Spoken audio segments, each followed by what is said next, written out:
നമുക്ക് അലീനയുടെയും മനുഷ്യങ്ങളുടെ ഇന്നത്തെ നല്ലൊരു കഥ കേട്ടാലോ? വീഡിയോ ഇഷ്ടപ്പെടുവാണെങ്കിൽ ഒന്ന് ലൈക്ക് ചെയ്ത് ഹൈപ്പ് ചെയ്യാൻ മറക്കരുത്. അതോടൊപ്പം തന്നെ ആദ്യമായി കാണുന്നവരാണെങ്കിൽ സബ്സ്ക്രൈബ് ചെയ്യാനും മറക്കരുത് കേട്ടോ. അങ്ങനെ ബാലേന്ദ്രൻ പോകാനായിട്ട് ഒരുങ്ങുമ്പോൾ അലീനയോട് യാത്ര പറയണം. ആ സമയത്ത് അലീനയുടെ കണ്ണൊക്കെ നിറഞ്ഞു വന്നു. അപ്പോഴേക്ക് സ്റ്റാലിൻ അവിടേക്ക് വന്നു. സ്റ്റാലിൻ വന്നു കഴിഞ്ഞപ്പോൾ ബാലേന്ദ്രൻ പറഞ്ഞു, അതെ എൻ്റെ മകളെ ഞാൻ നിങ്ങൾക്ക് വിട്ടു തരുമോ? അങ്ങനെ നിങ്ങൾക്ക് ചുളുവിലൊരു മോളെ കിട്ടി. നിങ്ങൾക്ക് വലിയ ബുദ്ധിമുട്ടൊന്നും ഉണ്ടായിട്ടില്ല. പക്ഷേ എങ്കിൽ എനിക്കാണ് ബുദ്ധിമുട്ടായത്. ഇവിടം വരെ ഇവളെ കൊണ്ടുപോയാക്കാനായിട്ട് ഞാൻ കുറെ ബുദ്ധിമുട്ടേണ്ടി വന്നു. എന്നാലും സാരമില്ല. പിന്നെ അതിൻ്റെ ഇടയ്ക്ക് സംഭവിച്ച കാര്യങ്ങളൊക്കെ ഇവൾക്ക് നന്നായിട്ട് അറിയാം. അപ്പോഴേക്കും അലീനയുടെ കണ്ണൊക്കെ നിറഞ്ഞു വന്നു. ബാലേന്ദ്രൻ പറഞ്ഞു, സ്റ്റാലി പറഞ്ഞു, എനിക്കറിയാം ബാലേന്ദ്ര, നിങ്ങൾ എത്രമാത്രം വിഷമിക്കുന്നുണ്ടെന്ന്. നിങ്ങൾ വിഷമിക്കേണ്ട കാര്യമൊന്നുമില്ല. ധൈര്യമായിട്ട് പോയിക്കോ. നിങ്ങൾ നല്ലൊരു മനസ്സിൻ്റെ ഉടമയാണെന്ന് എനിക്ക് മനസ്സിലായി. ഒരു പക്ഷേങ്കിലും നിങ്ങളുടെ ഈ മനസ്സ് കാരണമായിരിക്കും നിങ്ങൾ ഇവളുടെ നല്ലൊരു അച്ഛനായത്. പക്ഷെ നിങ്ങളെപ്പോലെ നല്ലൊരു അച്ഛനാവാനായിട്ട് എനിക്ക് ഒരിക്കലും സാധിക്കുമെന്ന് തോന്നുന്നില്ല. അല്ലെങ്കിലും നിങ്ങളുടെ അത്ര ഒരിക്കലും ഞാൻ വരത്തില്ല. ഞാൻ വെറും കെയർ ടേക്കർ മാത്രമായിരിക്കും ഇവളുടെ. എന്നും ഇവളുടെ അച്ഛൻ നിങ്ങൾ തന്നെയായിരിക്കും എന്ന് പറഞ്ഞു. അങ്ങനെ ഇവിടെ ബാലേന്ദ്രൻ പറഞ്ഞു, പോട്ടെ മോളെ എന്ന് പറഞ്ഞു. പിന്നീട് സ്റ്റാലിയോട് പറഞ്ഞു, ദേ എൻ്റെ ഊന്നുവടിയാണ് ഞാൻ ഇവിടെ തന്നിട്ട് പോകുന്നത്. ഇനി ഞാൻ എങ്ങനെ നടക്കുമെന്ന് എനിക്ക് അറിയത്തില്ല. എൻ്റെ ജീവിതത്തിൽ ഞാൻ ഇത്ര ടെൻഷൻ അടിച്ച ദിവസങ്ങൾ ഉണ്ടായിട്ടില്ല, അറിയാലോ. ഇവളെ പൊന്നുപോലെ നോക്കണം. എന്തെങ്കിലും ഒരു പ്രശ്നം ഉണ്ടെങ്കിൽ നിങ്ങൾക്ക് നോക്കാൻ പറ്റാതെ വന്നിട്ടുണ്ടെങ്കിൽ ഒരു മിസ് കോള് മതി. ഞാൻ ഇങ്ങോട്ടേക്ക് വന്ന് എൻ്റെ മോളെ കൂട്ടിക്കൊണ്ട് പോയിക്കോളാം. അറിയാലോ, നിങ്ങൾക്ക് അത്ര ബുദ്ധിമുട്ടിൻ്റെ കാര്യമൊന്നുമില്ല. ഇവളെ പറ്റില്ല, ഇവിടെ നിർത്താൻ പറ്റില്ല എന്നൊരു ഇതുണ്ടെങ്കിൽ ഒന്ന് വിളിച്ചാൽ മാത്രം മതി എന്ന് പറഞ്ഞു. അതൊക്കെ ഞാൻ നോക്കിക്കോളാം ബാലേന്ദ്രൻ പോയിക്കോളാൻ പറഞ്ഞു. അങ്ങനെ ബാലേന്ദ്രൻ പുറത്തേക്ക് ഇറങ്ങുമ്പോഴത്തേനും അലീന ബാലേന്ദ്രനെ അനുഗമിക്കുകയാണ് കാറിൻ്റെ അടുത്ത് വരെ. അങ്ങനെ കാറിൻ്റെ അടുത്തേക്ക് വന്നു കഴിഞ്ഞിട്ട് അലീനയുടെ ബാഗും കാര്യങ്ങളൊക്കെ ബാലേന്ദ്രൻ്റെ അടുത്ത് പുറത്തേക്ക് വെച്ചു. അങ്ങനെ അലീനയെ നോക്കുകയാണ്. അപ്പോഴേക്കും അലീനയുടെ കണ്ണൊക്കെ നിറഞ്ഞു വന്നു. എന്തിനാ മോളെ, നീ എന്തിനാ വിഷമിക്കണേ? സങ്കടപ്പെടുകയൊന്നും വേണ്ട. ഇതേ അറിയാലോ, അച്ഛനുണ്ട് എന്ത് വന്നാലും. പിന്നീട് സ്റ്റാലി അപ്പുറം മാറി നിൽക്കുന്നുണ്ടു. സ്റ്റാലിയോട് ഒന്നുകൂടെ പറഞ്ഞു, സ്റ്റാലി ഒന്നുകൂടെ ഞാൻ അവസാനമായിട്ട് പറയാം, എന്തേലും ആവശ്യമുണ്ടെങ്കിൽ എന്നെ വിളിക്കാൻ മറക്കരുത്, മടിക്കുകയും ചെയ്യരുത്. എൻ്റെ മോള് നിനക്കൊരു ഭാരമാണെന്ന് തോന്നിയിട്ടുണ്ടെങ്കിൽ ആ സെക്കൻഡ് വിളിച്ചോണം, ഞാൻ ഓടി വരുമെന്ന് പറഞ്ഞു. അതുകൂടെ കേട്ട് കഴിഞ്ഞപ്പോഴത്തേനും അലീനയ്ക്ക് വീണ്ടും ഭയങ്കര സങ്കടമായി. അലീന പറഞ്ഞു, അച്ഛാ എനിക്ക് എന്താണെന്നറിയില്ല, ഇവിടെ ഞാൻ ഒറ്റപ്പെട്ടു പോകുന്ന പോലെ ഒരു കാട്ടി വല്ലാതെ ഒറ്റപ്പെട്ടു പോയൊരവസ്ഥ, അങ്ങനെ ഒരു ചിന്താഗതി എൻ്റെ മനസ്സിലിപ്പോൾ എനിക്ക് സഹിക്കാൻ പറ്റുന്നില്ല. മോളെ നിനക്ക് ബുദ്ധിമുട്ടുണ്ടെങ്കിൽ പറയണം, സാരമില്ല അച്ഛാ, അച്ഛൻ ധൈര്യമായിട്ട് പോയിക്കോ, എനിക്ക് സങ്കടമൊന്നുമില്ല. പിന്നെ അറിയാലോ, അച്ഛൻ അവിടെ ഒരു ഭാര്യയും പിന്നെ കുട്ടികളും ഉണ്ടെന്നുള്ള കാര്യം ഓർമ്മ വേണം. അതനുസരിച്ച് വേണം അച്ഛൻ മുന്നോട്ട് പോകാനായിട്ട്. ആ പറഞ്ഞതിൻ്റെ പൊരുൾ എന്താണെന്ന് ബാലേന്ദ്രന് മനസ്സിലായി. വഴക്കും പ്രശ്നങ്ങളൊന്നും ഉണ്ടാക്കരുതെന്നാണ്. പിന്നെ വേറൊരു കാര്യം, അച്ഛൻ കൃത്യസമയത്ത് തന്നെ മെഡിസിനും കാര്യങ്ങളും കഴിക്കണം. ഞാൻ കൃഷ്ണമോളോട് പറഞ്ഞ് ഏൽപ്പിച്ചിട്ടുണ്ട്. കഴിഞ്ഞോ? ഇല്ലച്ച, ഇനി കുറച്ചുകൂടെ പറയണമെന്നുണ്ട്, പക്ഷെ എനിക്ക് വാക്കുകൾ കിട്ടുന്നില്ല. ബാലേന്ദ്രൻ പറഞ്ഞു, എനിക്കറിയാം. ദേ നീ ആ വീട്ടിൽ വന്നതിന് ശേഷം നിന്നെ മകളായിട്ടാണ് ഞാൻ കണ്ടിരിക്കുന്നത്. നിന്നെ ഇവിടെ ഇട്ടിട്ട് പോയി കഴിയുമ്പോൾ എൻ്റെ എന്തോ എനിക്കിവിടെ ഉപേക്ഷിച്ച് പോകുന്ന പോലെ തോന്നേ. അവിടേക്ക് ചെന്നാലും എങ്ങനെയാവും എനിക്കറിയത്തില്ല. ഇനി ഞാൻ അവിടെ ചെന്ന് കഴിയുമ്പോൾ എത്ര പേരുടെ സമാധാനം പറയണം? നിന്നെ എവിടെയാണ് കൊണ്ടേ വിട്ടത്, എന്താ ഏതാന്നൊക്കെ അവർ ചോദിക്കുമ്പോൾ ഞാൻ എന്ത് പറയണം? ചെല്ലുമ്പോഴത്തേനും ചോദിക്കും, അലീന ചേച്ചി എന്തെടുക്കുക, സുഖമാണോ, അതാണോ ഇതാണോ എന്നൊക്കെ. അതൊക്കെ ഓർക്കുമ്പോൾ എനിക്ക് സഹിക്കാൻ പറ്റുന്നില്ല മോളെ. അല്ല അച്ഛന് നിന്നെ വീട്ടിലേക്ക് പോയില്ലേ? ഇന്ന് പുനലൂർ എവിടെയെങ്കിലും പോയി മുറിയെടുക്കണം. ഇന്ന് എനിക്ക് അങ്ങോട്ട് ചെല്ലാൻ പറ്റില്ല, നിനക്കറിയാലോ. അങ്ങോട്ടേക്ക് പെട്ടെന്ന് ചെന്ന് കയറാനുള്ളൊരു മാനസികാവസ്ഥയിലൊന്നും അല്ല ഞാൻ. എല്ലാവർക്കും ഉള്ള ഉത്തരം കണ്ടു കിട്ടിയിട്ട് വേണം എനിക്ക് അവിടേക്ക് പോകാനായിട്ട്. പിന്നെ നിന്നെ ഇവിടെ ഉപേക്ഷിച്ചിട്ട് പെട്ടെന്ന് എനിക്ക് അങ്ങോട്ട് പോകാൻ പറ്റുമോ? ഒരിക്കലും ഇല്ല. അതുകൊണ്ട് ഞാൻ ഇന്ന് പുനലൂർ എവിടെയെങ്കിലും മുറിയെടുക്കും എന്ന് പറഞ്ഞു. അങ്ങനെ ഒടുവിൽ ബാലേന്ദ്രന് അലീനയെ ചേർത്ത് പിടിച്ചിട്ട് പറഞ്ഞു, പോട്ടെ മോളെ, താങ്ക്സ് ഫോർ എവരിത്തിങ് എന്ന് പറഞ്ഞിട്ട് അങ്ങോട്ട് കാറിലേക്ക് പോയി കയറുവാണ്. ആ സമയത്ത് സ്റ്റാലി ഇതൊക്കെ കാണുന്നുണ്ടായിരുന്നു. ബാലേന്ദ്രൻ കണ്ണു തുടയ്ക്കുന്നത്, അലീന കരയുന്നതായ എല്ലാ കാര്യങ്ങളും കാണുന്നുണ്ടായിരുന്നു. അങ്ങനെ ബാലേന്ദ്രൻ പോയി കഴിഞ്ഞപ്പോഴത്തേനും അലീന എന്ത് ചെയ്യണം എന്നറിയത്തില്ലാതെ അങ്ങനെ ബാലേന്ദ്രൻ പോയ വഴി ഇങ്ങനെ നോക്കിക്കൊണ്ട് നിൽക്കുകയാണ്. അങ്ങനെ എന്ത് ചെയ്യണം എന്നറിയില്ലാതെ നിൽക്കണ അലീനയുടെ അടുത്തേക്ക് സ്റ്റാലി വന്നു. അപ്പോൾ ആൻ്റപ്പനും അവിടെ ഉണ്ടായിരുന്നു.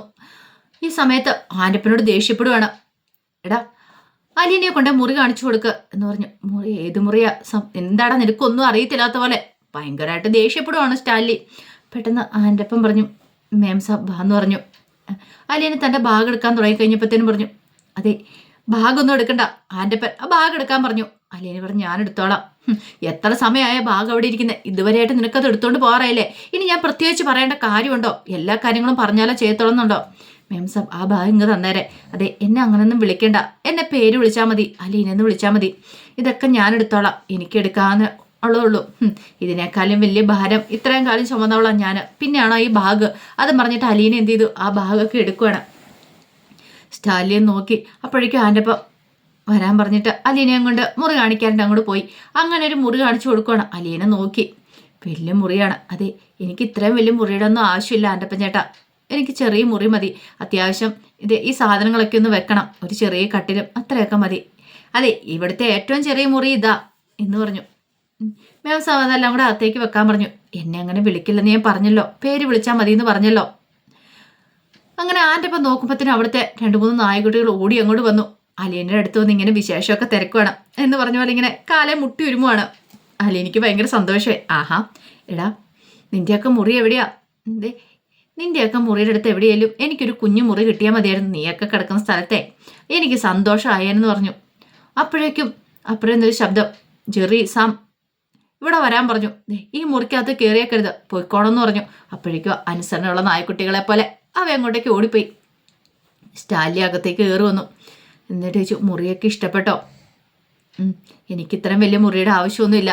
അതെ, ഇത്രയും വലിയ മുറിയുടെയൊക്കെ ആവശ്യമുണ്ട്, ഇവിടെ താമസിക്കുമ്പോൾ ഇങ്ങനെയൊക്കെയാ. പിന്നീട് ആൻ്റപ്പനോട് പറഞ്ഞു, ആൻ്റപ്പ എന്തൊക്കെയാ അലീനയ്ക്ക് വേണ്ടതെന്നൊരു ലിസ്റ്റ് എടുത്തോണം, കോസ്മെറ്റിക്സ് കാര്യങ്ങളൊക്കെ, അതൊക്കെ എന്താണെന്ന് വെച്ചാൽ എത്തിച്ചു കൊടുത്തോണം.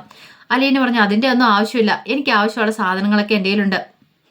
അതൊന്നും പോരാ, ഇവിടെ താമസിക്കുമ്പോൾ അതിൻ്റെതായ ഒരു ശൈലി വേണം പോകാനായിട്ട്. പിന്നെ അതുമാത്രമല്ല, ഡ്രസ്സുകളും കാര്യങ്ങളൊക്കെ എന്താ വേണ്ടതെന്ന് പറഞ്ഞാൽ മതി, പാത്രങ്ങൾ മേടിക്കുക, അല്ലെങ്കിൽ നമുക്ക് പുനലൂരോ കൊട്ടാരക്കരയോ എവിടെയെങ്കിലും പോയി വാങ്ങിക്കാം. ഇപ്പോൾ പോയി വാങ്ങിക്കണമെങ്കിൽ അങ്ങനെ ചെയ്യാമെന്ന് പറഞ്ഞു. അലീന പറഞ്ഞു, അതിൻ്റെ ഒരു ആവശ്യമില്ല, എനിക്ക് ആവശ്യമുള്ള ഡ്രസ്സൊക്കെ ഞാൻ കൊണ്ടുവന്നിട്ടുണ്ട്. അത് വേണ്ട, എന്താ വേണ്ടതെന്ന് പറഞ്ഞാൽ നമുക്ക് പോയി വാങ്ങിക്കാമെന്ന് പറഞ്ഞു. അലീന പറഞ്ഞു, 10-23 വർഷക്കാലം ഇല്ലാത്ത ആഡംബരവും ജീവിതമൊന്നും എനിക്ക് വേണ്ട. അപ്പോഴേക്കും സ്റ്റാലിനും നോക്കി അലീനെ. എന്നിട്ട് പറഞ്ഞു, അതെ, എന്നോട് ദേഷ്യം പിടിച്ചിട്ട് കാര്യമില്ല, എനിക്ക് അറിയണ്ടായിരുന്നില്ലല്ലോ ഇങ്ങനെയൊരു മകളുണ്ടെന്ന്, അതുകൊണ്ടല്ലേ, അല്ലായിരുന്നെങ്കിൽ ഇങ്ങനെയൊന്നും ആവത്തില്ലായിരുന്നു. അപ്പോഴേക്കും അലീനയ്ക്ക് ഭയങ്കര സങ്കടമായി. അലീന പറഞ്ഞു, ഞാൻ അങ്ങനെ ഉദ്ദേശിച്ച് പറഞ്ഞല്ല, എനിക്ക് ആഡംബരത്തോടൊന്നും താല്പര്യമില്ല, വെറുതെ പൈസ ചിലവാക്കുന്നതിനോടും താല്പര്യമില്ല, അതുകൊണ്ട് പറഞ്ഞ. പെട്ടെന്ന് സ്റ്റാലിയുടെ മുഖമൊക്കെ അങ്ങോട്ട് മാറി. ആ സമയത്ത് അലീന പറഞ്ഞു, തെറ്റായിട്ട് തോന്നരുത്, ഞാൻ അങ്ങനെ ജീവിച്ചവളല്ല, അതുകൊണ്ടാണ് എനിക്ക് ആവശ്യമുള്ള ഡ്രസ്സും കാര്യങ്ങളും എല്ലാ സാധനങ്ങളും ഉണ്ട്. ആൻ്റപ്പനോട് പറഞ്ഞു, ആൻ്റപ്പ എന്തേലും ആവശ്യമുണ്ടെങ്കിൽ ചോദിച്ചു മനസ്സിലാക്കിക്കോളാം എന്നൊക്കെ പറഞ്ഞു. ശരിയെന്ന് പറഞ്ഞു. അങ്ങനെ ആൻ്റപ്പനും കൂടെ ഇറങ്ങിപ്പോയി. സ്റ്റാലിനും പിന്നാലെ പോവുകയാണ്. വല്ലാത്തൊരു ബുദ്ധിമുട്ട് അലീനയ്ക്ക് തോന്നി. ഇതേ സമയത്ത് ബാലേന്ദ്രൻ തിരികെ പോവുകയാണ്.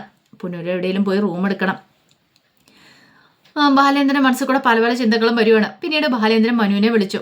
അപ്പോഴേക്കും മനു ചോദിച്ചു, അങ്കിൾ ഇത് എവിടെയാ, തിരിച്ചു പോന്നോ? അലീനെ അവിടെ കൊണ്ടേ ആക്കിയോ? അല്ല, അവള് ഹാപ്പിയാണോ? കുഴപ്പമൊന്നും ഇല്ലടാ.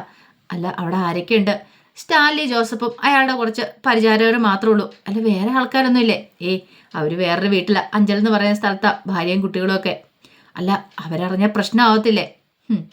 അതൊന്നും ഞാനെന്ന് ആലോചിക്കാൻ ചിന്തിക്കാനൊന്നും പോയില്ല. അല്ലെങ്കിൽ തന്നെ നമുക്ക് ഇഷ്ടം പോലെ പ്രശ്നങ്ങളും കാര്യങ്ങളും ഉണ്ട് കടപ്പാട്ട് വീട്ടിൽ. ഇനിയിപ്പം കുളത്തൂപ്പുഴയിലെ പ്രശ്നങ്ങളും നമ്മൾ തലയെടുത്ത് വെക്കേണ്ട കാര്യമുണ്ടോ?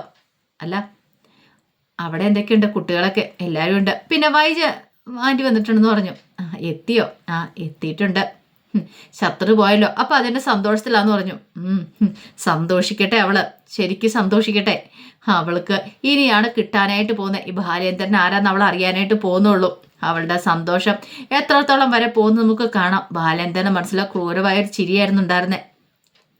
ഇനിയാണ് താൻ കളിക്കാൻ പോണേ. അലീന പോയി, ഇനിയിപ്പോൾ തനിക്ക് ധൈര്യപൂർവ്വം കളിക്കാന്നൊരു ചിന്തയായിരുന്നു ബാലേന്ദ്രന്റെ മനസ്സിൽ.